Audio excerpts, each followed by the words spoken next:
Monday, February 17, 2014, 7:42 a.m. I'm at the mirror of the ensuite, examining my face. It's obvious that I've drawn the short straw. I'm the mirror image. I look strange, yet familiar. It's only now that I realize how different the man in the mirror is to the man in the photo. My hair now parts naturally to the left, so that is how I have to comb it. My moles are not where they are supposed to be. My nose suddenly looks crooked. It always was, but you get so used to it bending one way that you only notice when it's flipped around. Also, I naturally prefer my left hand, not my right. Other than that, I feel fine. Until I look in the mirror or want to do something complex, like write or type, I don't feel any different at all. Bugsy, on the other hand, looks just like his original self. He's jumped up onto the bench and is walking around sniffing things. I grab my brawn shaver and plug it in. Predictably, the writing is all back to front. Noirb. I wonder if it will work, and luckily it does. I could just as easily have used Frank's, which also happens to be back to front. My mobile phone, on the other hand, is rubbish. Things like shaving turn out to be quite easy. In my case, I just have to get used to the fact that I've become a lefty. I've noticed that if I don't think about it, it's no big deal. I've tried writing. It would be okay, but for one very important factor. I now have an automatic tendency to write everything back to front. At first, this made it feel like handwriting was going to be impossible. But after a few goes, I can now feel my brain starting to readjust. I'm beginning to make sense of it all. Ditto with typing. Last night, I sat in bed, practicing both. It has to be passable by Friday. I have a way to go, but I'm starting to think I'll get there. So where am I, geographically speaking? Frank's Melbourne pad has turned out to be a converted warehouse in Princes Hill, a suburb near Carlton North. The building itself is a painstakingly restored Art Deco construction. The interior is open plan, with New York loft styling, high ceilings, polished concrete floors, offset with roughly hewn wooden beams and sections of deliberately unfinished brickwork. Giant iron-framed windows run almost from the floor to the ceiling, while a marble and steel staircase takes you up to a mezzanine area, where there is a small library, then onto the top floor, which has 3 bedrooms plus the master suite. The home features an ultra-modern kitchen, and while the bathrooms are seemingly rustic, the antique fittings just disguise 21st century functionality and convenience. Otherwise, the building is sparsely decorated with clean-line modernist furniture and the odd Asian-themed dark wood feature or decoration thrown in. There's also a garage, accessible from the kitchen, although I won't be needing that. And, of course, there is the basement studio. I know the place is Uncle Frank's. I found virtually the same clothes as he had in his Wanneroo address. This is good. I hadn't really packed enough casual gear, and it turns out Frank kept more stylish clothing here than in his house in Wanneroo. He really does have good taste, and his stuff fits me. Typically, I had to spend half an hour or so cleaning out his fridge, which had bits of mouldy this and that.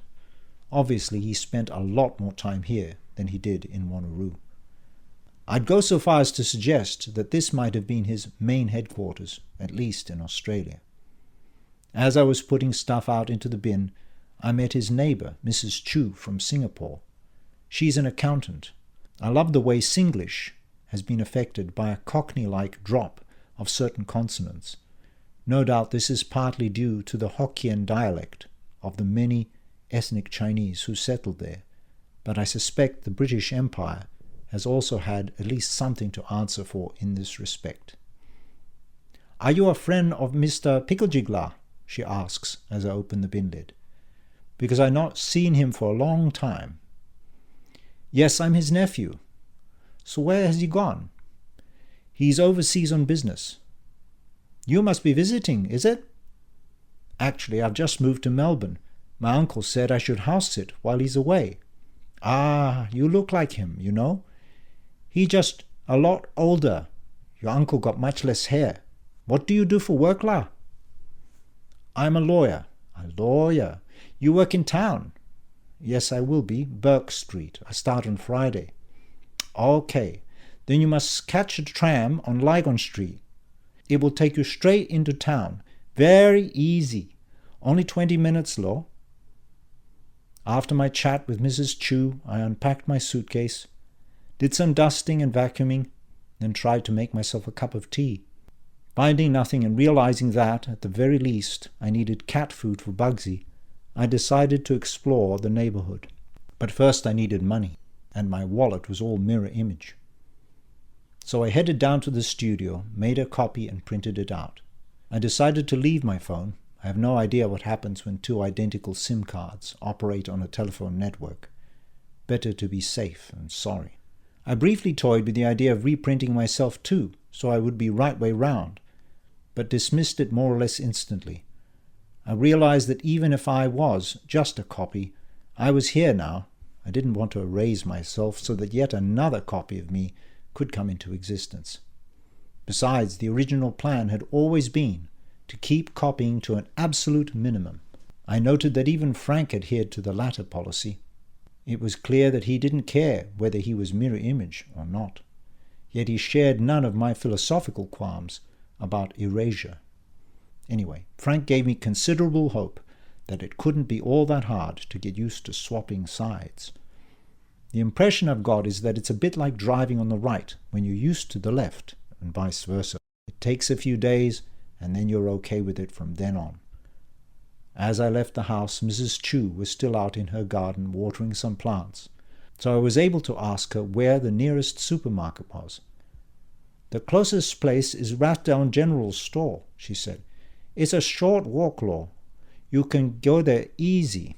It's just across Lygon Street. She gave me the directions, so I locked up using the keys that I found hanging next to the door. The alarm had the same code as the house in Wanneroo. Sometimes I wonder how Frank manages to keep his secrets safe. After a few wrong turns, I eventually found myself at the shopping strip. Rathdown Street is a stately avenue lined with graceful, albeit decaying buildings, and a wide central island planted with pin oaks, still flushed with green leaves from the summer. The general store building probably dates from the late 1800s and features boxed awnings, pressed tin ceilings, and old faded Victorian fonts on its side alley brickwork, proclaiming products of an era long past. I grabbed the milk, cat food, some cereal, and something for dinner.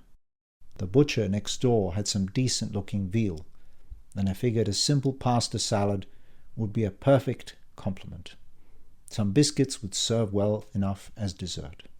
I went to pay for my groceries with my credit card, then reconsidered. What if the bank picked up the discrepancy in location and queried it? The last thing I needed was for Kylie to put a freeze on my card on the assumption that I was the victim of identity theft. Eventually, I fished out my remaining $50 and paid with that. I might have to resort to forgery after all, since there is no way that I can survive this way until my first payday. Which reminds me, I also had to remember to set up a bank account for my new income. A new mobile phone would probably be in order too. There were so many things to organize. Back at the warehouse, I spent a relaxing evening organizing my wardrobe further, making dinner, watching TV. Yes, My Kitchen Rules was on. Then practicing my writing and typing. Eventually, I made my way up to the ensuite, where I showered for absolutely ages, getting used to my new body. Scars, bumps, moles, etc., all reversed. Then I crawled into Frank's king-size bed under the silk sheets. And that, dear reader, is how I got to be where I am this morning. 8:57 a.m. I'm back down in the studio. I'm curious as to whether D1 has replied. He has. Hi, D2. This is creepy. I know you agree. I was waiting forever in the vocals booth, then decided nothing had happened. I went out and saw your message. Looks like you drew the short straw, bro. Chin up. I'm sure you're having a much better time than I am, although I will say I did get lucky last night. First time in ages, as we both know. Tell you what, it was a close call getting back. I reckon I got the stuff unpacked just as Kylie pulled into the driveway. She actually saw me putting the suitcase back into the cupboard and asked what I was doing. I said that I was sure I'd left my favorite tie clip in there when we went to Thailand. She said that didn't make sense, since I didn't take any ties to Thailand. I mumbled something about tie, sounding pretty much the same. This lying stuff sucks. What is your Melbourne place like? Let me know, eh? Skype might be a good idea if typing is still a problem. But again, I think it's liable to creep us both out. Anyway, dude, speak to you later, D1. I pen a short reply to D1, telling him that the house is very nice and that I've done a small shopping. I say I've unpacked and met the neighbor. Basically, everything is going to plan. I'm about to go back upstairs when I hear the familiar Skype calling tone.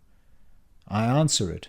At first, I think it must be D1, but it turns out to be Frank. Hey, nephew, you did it, you bastard. Hey, Frank, yes, I did.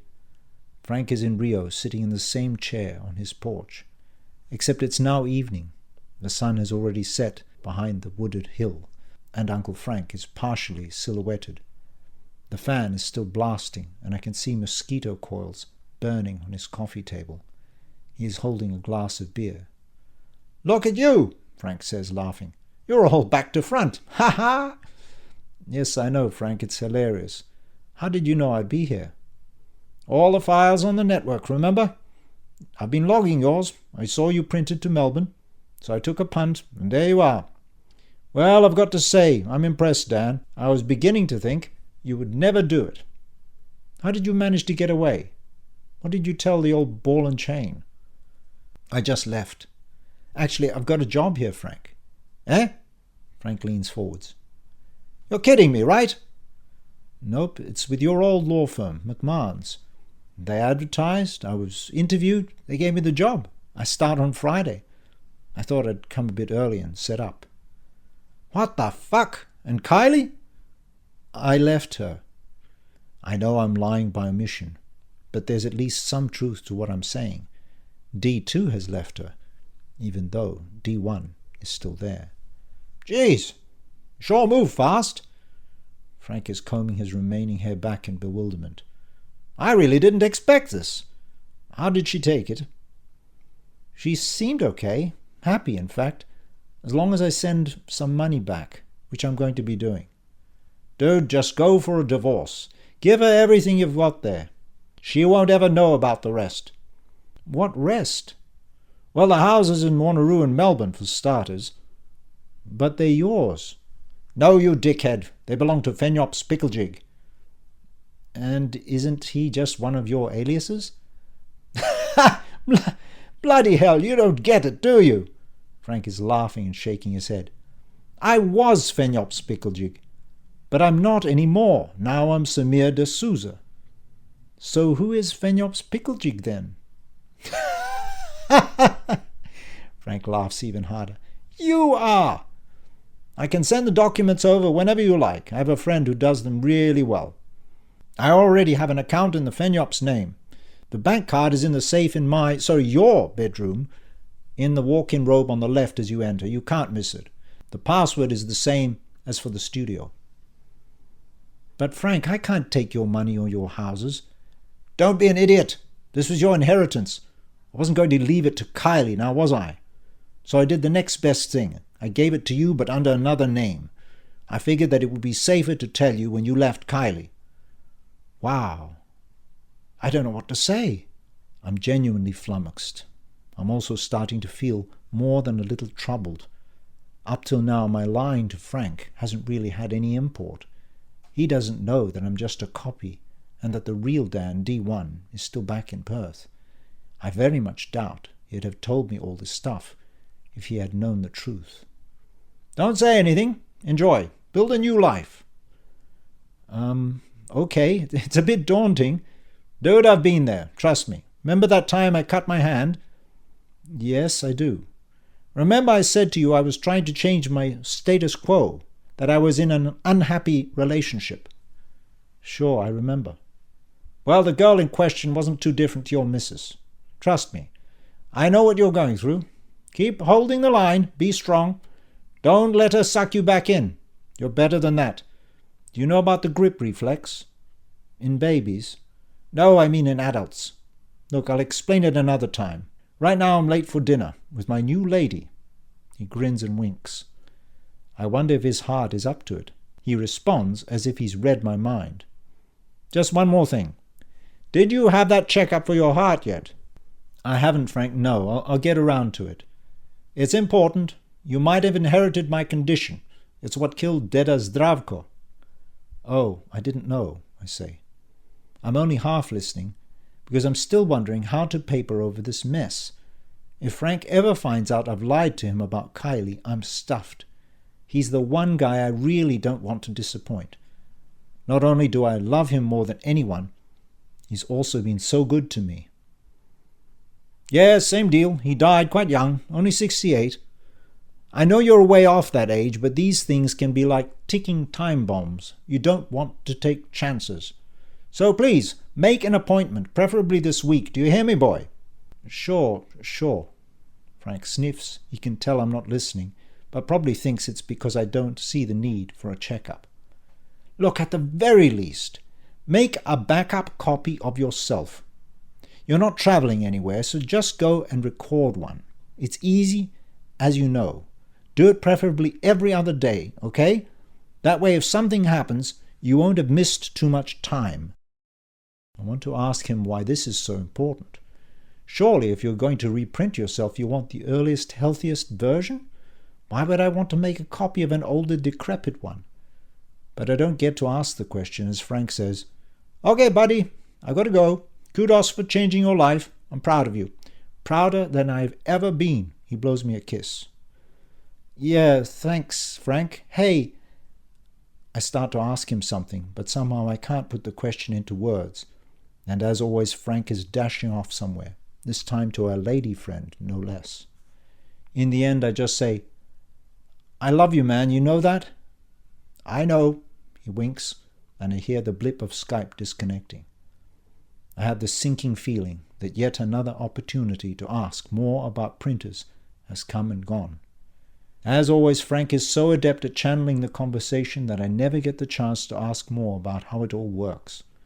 On the other hand, there's a good chance I wouldn't understand even if he explained it to me in detail. I'm sure he knows that.